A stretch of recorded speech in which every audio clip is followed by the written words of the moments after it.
+2 ഫിസിക്സിലെ 10ാമത്തെ ചാപ്റ്ററാണ് wave optics. ഇതിന് തൊട്ട് മുമ്പേ നമ്മൾ പഠിച്ചു റേ ഒപ്റ്റിക്സ്.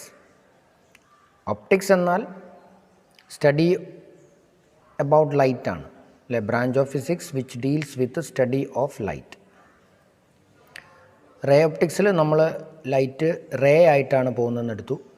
എന്നാൽ വേവ് ഒപ്റ്റിക്സിൽ ഈ ചാപ്റ്ററിൻ്റെ പേര് കാണിക്കുന്നത് പോലെ തന്നെ വേവ് നേച്ചർ ഓഫ് ലൈറ്റാണ് നമ്മൾ പഠിക്കാൻ പോകുന്നത്. Ray optics is based on corpuscular theory. അപ്പോൾ കോർപ്പസ്യൂൾസ് എന്ന പാർട്ടിക്കിൾ കണികകളായിട്ടാണ് ലൈറ്റ് ട്രാവൽ ചെയ്യുന്നതെന്ന് ന്യൂട്ടൺ പഠനം നടത്തി. അപ്പോൾ ray optics is based on corpuscular theory.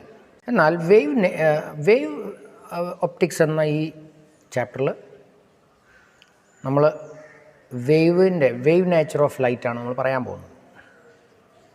അതിനായി നമ്മൾ ആദ്യം പഠിക്കേണ്ടത് വേവ് ഫ്രണ്ടാണ്. Wave front. അപ്പോൾ നമ്മൾ ഒരു എക്സാമ്പിളായിട്ട് പറയുകയാണെങ്കിൽ, നമ്മൾ വെള്ളത്തിൽ നമ്മൾ കല്ലിട്ട് കഴിഞ്ഞാൽ നമുക്കറിയാം റിപ്പിൾസ് ഉണ്ടാകും അല്ലേ. അപ്പം റിപ്പിൾസ് ഇങ്ങനെ സ്പ്രെഡാവും. ഈ സ്പ്രെഡാവുന്നത് വാട്ടർ സർഫസിലായതുകൊണ്ട് നമുക്കറിയാം ഇത് 2 ഡയമെൻഷനലായിട്ടാണ് ഈ ഒരു വാട്ടർ വേവ് സ്പ്രെഡാവുക.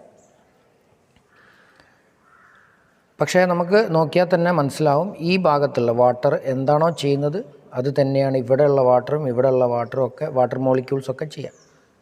ഇപ്പോൾ ഉയർന്നു നിൽക്കുന്ന വാട്ടറാണ് ഇവിടെയുള്ളതെങ്കിൽ നോക്കൂ, ഈ സർക്കിളിൽ എല്ലായിടത്തും നമുക്കറിയാം വെള്ളം അല്ലെങ്കിൽ വാട്ടർ മോളിക്യൂൾസ് ഉയർന്നു തന്നെയാണ് നിൽക്കുക. ചുരുക്കി പറഞ്ഞാൽ ഈ ഒരു സർക്കിളിൽ വരുന്ന ആ വാട്ടർ മോളിക്യൂൾസൊക്കെ ഒരേപോലെയാണ് ഓസിലേറ്റ് ചെയ്യുക അല്ലെങ്കിൽ വൈബ്രേറ്റ് ചെയ്യുക. ഇതിൻ്റെ പറയുന്ന പേരാണ് വേവ് ഫ്രണ്ട്. അപ്പോൾ വേവ് ഫ്രണ്ട് എന്നാൽ the locus of points oscillate in same phase, അതായത് ഒരേ ഫേസിൽ ഓസിലേറ്റ് ചെയ്യുന്ന പോയിൻ്റുകളുടെ ഒരു കൂട്ടം, അതാണ് ലോക്കസിൻ്റെ അർത്ഥം. ഇവിടെ ഞാൻ കാണിച്ചിരിക്കുന്നത് സർക്കുലാർ വേവ് ഫ്രണ്ടുകളാണ്. ഇതുണ്ടാവുന്നത് 2 ഡയമെൻഷണൽ സർഫസിൽ അഥവാ വാട്ടർ സർഫസിലാണ്. അപ്പോൾ ഇവിടെ നിന്നും ടി ടൈം കൊണ്ട് ഇത്ര ദൂരം സഞ്ചരിച്ച വേവ് ഫ്രണ്ട് അടുത്ത ടി ടൈം കൊണ്ട് ഇത്ര ദൂരം സഞ്ചരിക്കുന്നു, അടുത്ത ടി ടൈം കൊണ്ട് ഇത്ര ദൂരം സഞ്ചരിക്കും. അപ്പോൾ ഈ ടൈമിനെ നമുക്ക് പറയാം, if v is the velocity and time t is the time taken, then what will be x? x is equal to v into t. അപ്പോൾ ഈ എല്ലാ ഡയറക്ഷനിലും വി ടി ദൂരം ഈ വേവ് ട്രാവൽ ചെയ്യുന്നു. ഓക്കെ, അപ്പോൾ കുറച്ച് കഴിയുമ്പം ഈ വേവ് വി ടി ദൂരം സഞ്ചരിച്ച് ഇവിടെ എത്തും എല്ലാ ഡയറക്ഷനിലും. ഓക്കെ, അപ്പോൾ ഇവിടെ ഞാൻ സർക്കുലാർ വേവ് ഫ്രണ്ടിനെ കുറിച്ചാണ് പറഞ്ഞത്. ഇനി നമുക്ക് ടൈപ്സ് ഓഫ് വേവ് ഫ്രണ്ട് പറയാം. ഇവിടെ നിങ്ങൾ ഓർത്ത് വെക്കേണ്ട മറ്റൊരു പോയിൻ്റാണ്, ഒരു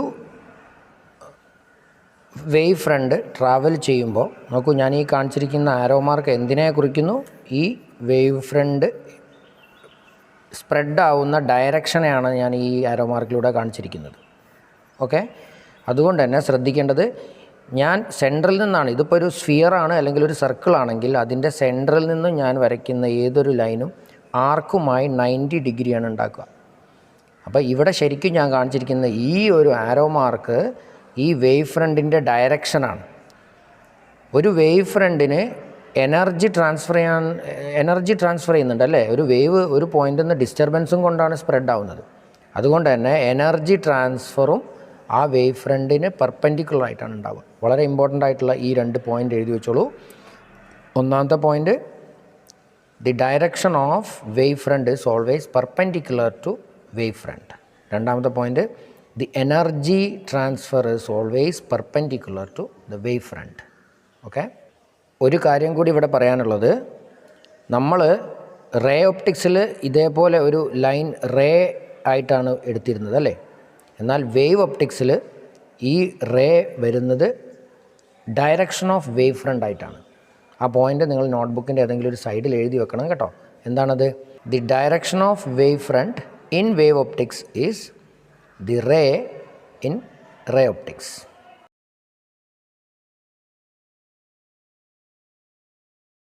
ഒരു പോയിൻ്റ് സോഴ്സ് ഉണ്ടാക്കുന്ന വേവ് ഫ്രണ്ട് പറഞ്ഞു. നേരത്തെ വാട്ടർ സർഫസുമായിട്ടുള്ള കാര്യങ്ങൾ വിട്ടോളൂ. നമ്മൾ ഒരു ലൈറ്റ് സോഴ്സ്, ഒരു ബൾബ് കത്തുകയാണെങ്കിൽ അത് വേവ് അല്ലേ, ലൈറ്റ് വേവുകളായിട്ടാണ് ട്രാവൽ ചെയ്യുക നമ്മൾ പറഞ്ഞു. നമുക്കറിയാം ഇലക്ട്രോ മാഗ്നറ്റിക് വേവ്സ് എന്ന ചാപ്റ്ററിൽ നമ്മൾ പഠിച്ചിട്ടുണ്ട് ലൈറ്റ് ഈസ് ട്രാൻസ്വേഴ്സ് വേവ്. അങ്ങനെ എല്ലാ ഭാഗത്തേക്കും സ്പ്രെഡ് ചെയ്യുന്ന ലൈറ്റ് നമ്മളൊരു പ്രത്യേക ടൈം എടുക്കുകയാണെങ്കിൽ ഈ പോയിൻ്റിൽ നിന്ന്, അതായത് എവിടെ നിന്നാണോ ഈ ലൈറ്റ് ഉണ്ടായത് ആ പോയിൻ്റിൽ നിന്ന് നമ്മൾ ഒരേ ദൂരം എടുക്കുകയാണെങ്കിൽ, ഒരേ ഡിസ്റ്റൻസ് എടുക്കുകയാണെങ്കിൽ ആ പോയിൻ്റുകളെല്ലാം നമ്മൾ കൂട്ടി നമ്മളൊരു കളക്ഷൻ എടുക്കുകയാണെങ്കിൽ, അല്ലെങ്കിൽ ഇത് 2 ഡയമെൻഷനിലാണ് നിങ്ങൾ കാണുന്നത്, ഇത് 3 ഡയമെൻഷനിൽ എടുക്കുമ്പോൾ ഈ സോഴ്സിന് ചുറ്റും എന്താ ഉണ്ടാവുക, ഒരു സ്ഫിയറാണ് ഉണ്ടാവുക അല്ലേ. അപ്പോൾ ഈ ഇമാജിനറി സ്ഫിയറിൻ്റെ മുകളിൽ നമ്മൾക്ക് അറിയാം എല്ലാ പാർട്ടിക്കിളും സെയിം ഫേസിലായിരിക്കും ഓസിലേറ്റ് ചെയ്യുന്നത്.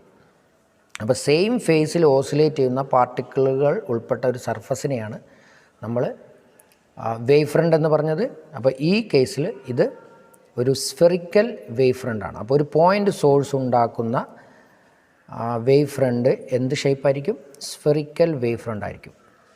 രണ്ടാമത്തതാണ് നമ്മൾ ലീനിയർ സോഴ്സാണ് വെക്കുന്നതെന്ന് വിചാരിക്കുക. അതായത് സോഴ്സുകൾ, ലൈറ്റ് ഉണ്ടാക്കുന്ന സോഴ്സ് നമ്മൾ ലീനിയറായിട്ട്, എന്താ ലീനിയർ എന്ന് പറഞ്ഞു കഴിഞ്ഞാൽ ഒന്നിന് പുറകെ ഒന്നായി ഒരു ലൈനിലാണ് നമ്മൾ സോഴ്സിനെ കൺസിഡർ ചെയ്യുന്നതെന്ന് വിചാരിക്കുക.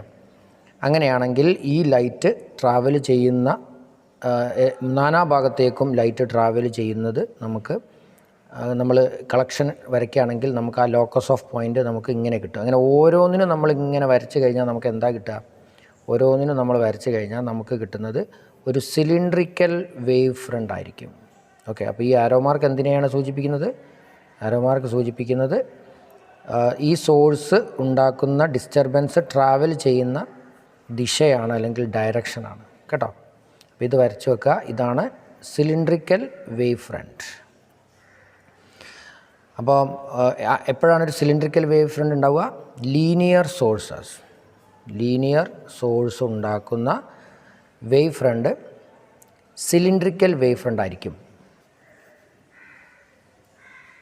അടുത്തത് നമ്മൾ പറയാൻ പോകുന്നത് ലൈറ്റ്, അതായത് ഒരു പോയിൻ്റ് സോഴ്സിൽ നിന്നുള്ള ലൈറ്റ് ഒരുപാട് ദൂരം ട്രാവൽ ചെയ്യാമെന്ന് വിചാരിക്കാം.